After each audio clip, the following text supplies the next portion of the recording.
میری بات کو محسوس نہ فرمانا، اس کو دل کی تختیوں پر لکھ لو۔ ہمارے حضرت رحمۃ اللہ علیہ حضرت شاہ حکیم رحمہ اللہ فرمایا کرتے تھے، جس کو بدنگاہی کی عادت پڑ جاتی ہے یہ بے حیا حرم میں جا کر بھی باز نہیں آتا۔ یہ طواف کے دوران بھی اللہ کی مہمان ہوتی ہیں، ان کو تاڑتا ہے۔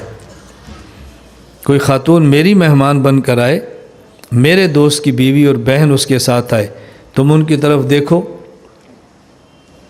میرا دل چاہتا ہے میں آنکھیں پھاڑ دوں۔ اور جب اللہ کی مہمان کو حرم میں دیکھیں گے، بتاؤ خدا کو کتنا غصہ آئے گا۔ حضرت نے فرمایا یہ ایسی لعنت ہے کہ پھر حرم میں جا کر بھی باز نہیں آتے۔ مجھے ابھی ایک عالم ملے تو انہوں نے فرمایا کہ میں سفر میں جانے لگا عمرے پر، تو میں نے ایک بزرگ سے عرض کیا کہ میں عمرے پہ جا رہا ہوں، مجھے کوئی نصیحت فرمائے۔ فرمایا نگاہ کا خیال رکھنا۔ میں حیران ہو گیا، ہم کیا نصیحت کرتے ہیں؟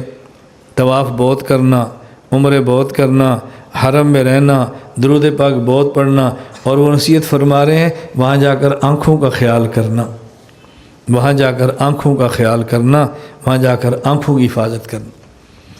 ایمان اللہ تعالیٰ کی بہت بڑی نعمت ہے، بس اس ایمان کی قدر کریں، اور ایمان والا کہیں مل جائے بس اس پر فریفتہ ہو جائے، اس کی تکلیفیں برداشت کریں۔ بس اس نقطے کو ذہن میں رکھ لیں کہ ہم نے کوشش کرنی ہے، خود بھی گناہوں سے بچنا ہے، دوسروں کو بچانے کی کوشش کریں، اس کا اہتمام کریں۔ اور کسی ایمان والے کو دیکھ لیں کسی گناہ میں مبتلا ہے تو رسوا نہ کریں، اس کی ہدایت کی دعا کریں۔